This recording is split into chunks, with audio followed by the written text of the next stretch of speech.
الحمد لله والصلاة والسلام على سيدنا وحبيبنا وحبيب ربنا محمد رسول الله اما بعد. معزز سامعینو،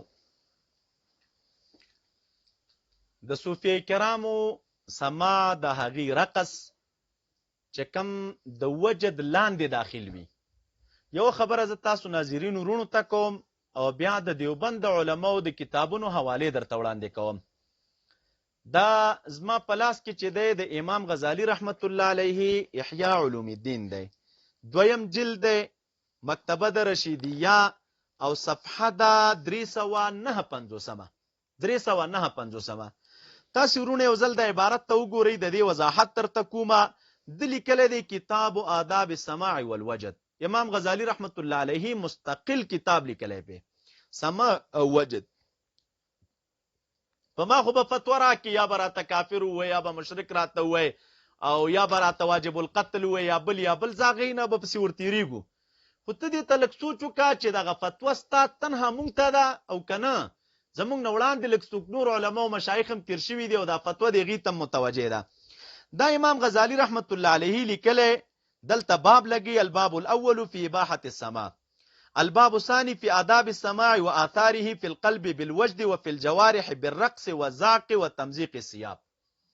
باب ثاني په دې لګولی دی آداب د سماع، آثار د سماع فی القلب په زړه کې چې دا په وجد را پیدا کیږي، باطن کې په زړه کې، وفي الجوارح او آداب د سماع په اندامونو کې را پیدا کیږي، بالرقص او آداب د سماع را پیدا کیږي، وزعق و تمزیق الثياب، کله جامې وشلې پکې، کله حالت رقص را پیدا شي.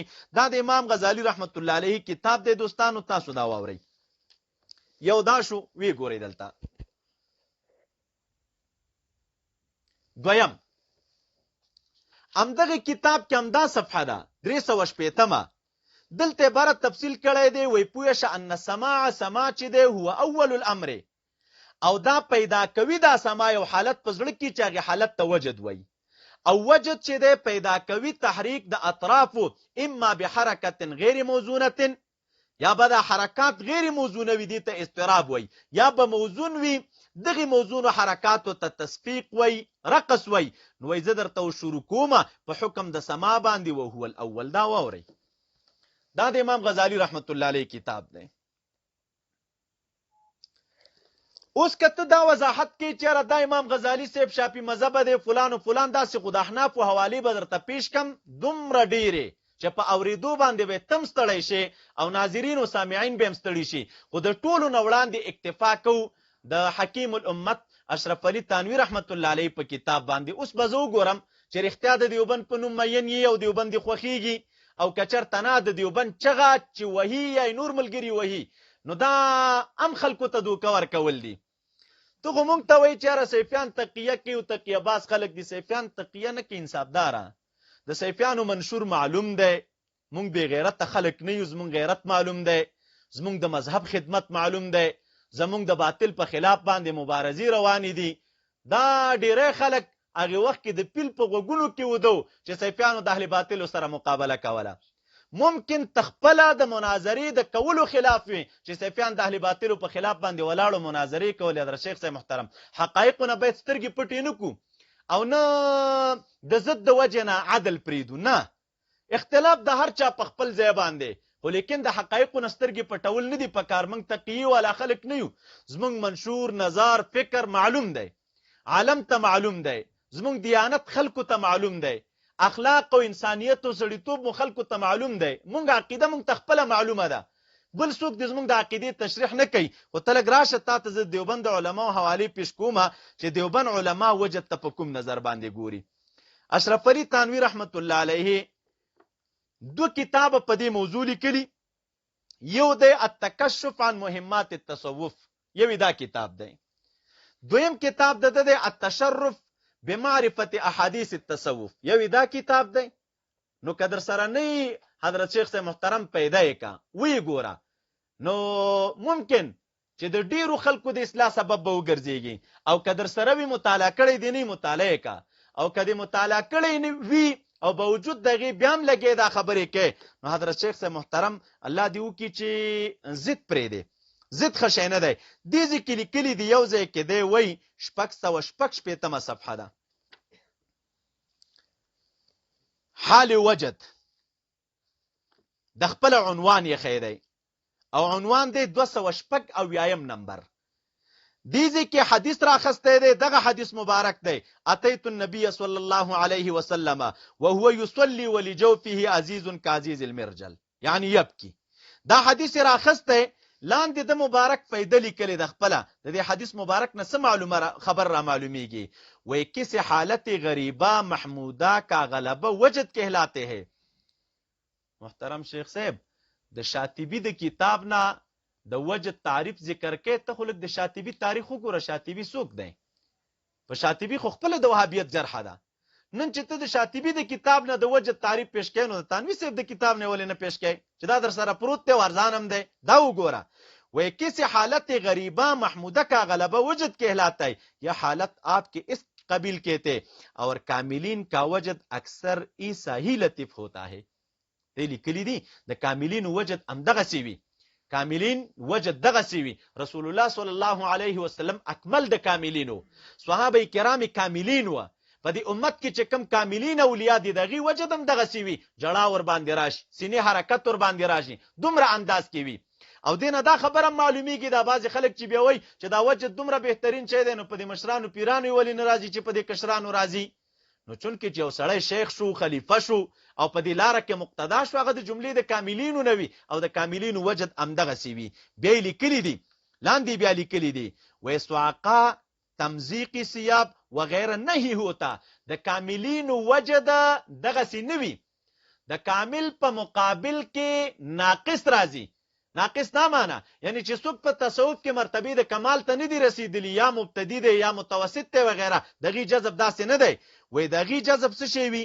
سواقه تمزیق سیاب وغیره نہیں ہوتا. د کاملین وجد داسې نه وي. اور جس کو وہ بے اختیار ہو معذور ہے. تانوی سے بوئی که جامش کول، چغی وهل وغیره سره دا لیکلي دي. رارغړېدل وغیره نه تخپل تعبیرونه وکړه چې کوم تعبیرونه تېنه کوي. رارغړېدل، منډه وهل، جامش کول، چغی وهل، وی دا که د چانه صادر شي او دی پکې بې اختیاره وي، نو دا په دې کې معذوره دی، اعتراض ور باندې نه دی پکار. دا د تانوي صاحب کتاب دی، دا وګوره.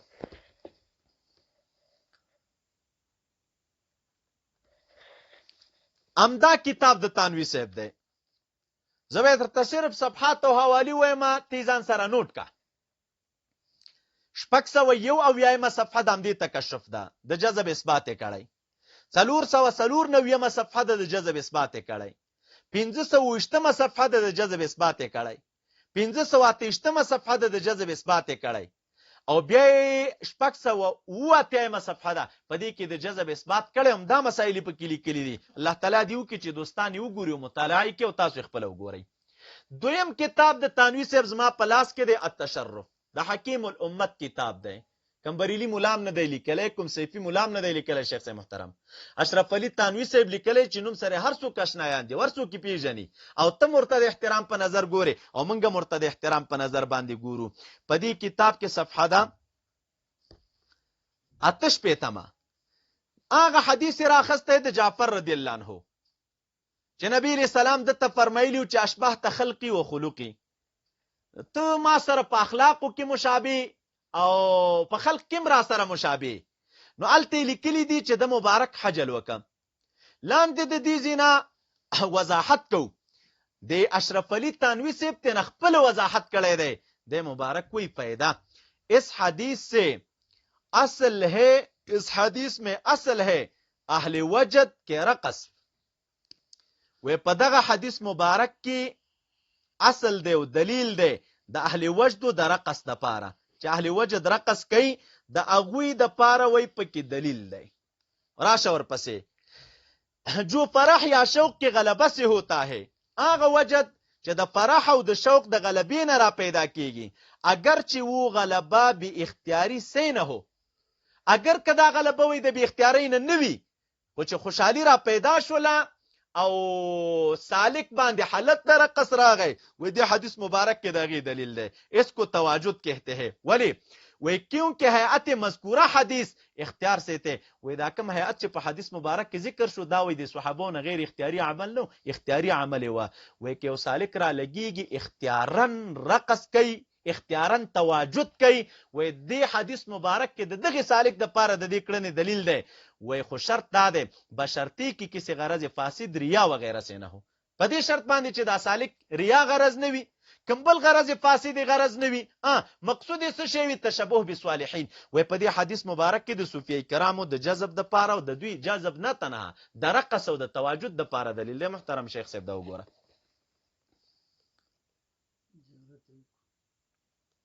دا د تنوی صاحب کتاب د التشرف او د صفحه ده آتش پیتمه صفحه مکتبه د اداره تالیفات اشرفیه اوس به می خبره ترازو ممکن ته وی چیرې تنوی صاحب د لیکلی او د حدیث مبارک نه استدلال کړی دی یا په حدیث باندې جرح وکي جرح په حدیث ته یا نشته دی به هغه ځان ته خبره ده هغه کې نه غږیږو کله جرح یا اعتراض چا په حدیث وکړو په لږونو جوابونه به ووري و صرف دومره خبره ده جرح پېشته یا نشته دی په هغه کې مونږ نه غږیږو خو محترم شیخ صاحب که په حدیث څوک جرح کوي او یا د حجل په لفظ باندې جرح کوي او نن را لګیږي د صوفیه کرامو اختیاري یا غیر اختیاري رقصته څوک ناروا وای او ته نن را لګیږي استدلال کول استا فهم د تنوی صاحب نه ډیر دی یا خدا وای چې اعاذ بالله تنوی صاحب نه پوی د نو مستدل را پیدا شم نو استدلال کوم او کبیا وای چې نس ما مشر دی او ماته خبره قابل د قدر ده نو بیا په کار د چوي منه او کینه مانی او بیا هم دي شي ته ناروا وای دی خو چې د رقص د پاره اختیاري رقص چې څوک کوي په دغه حدیث کې د دې د پاره دلیل دی د تواجد د پاره دلیل دی نو چې ته وای چې څوک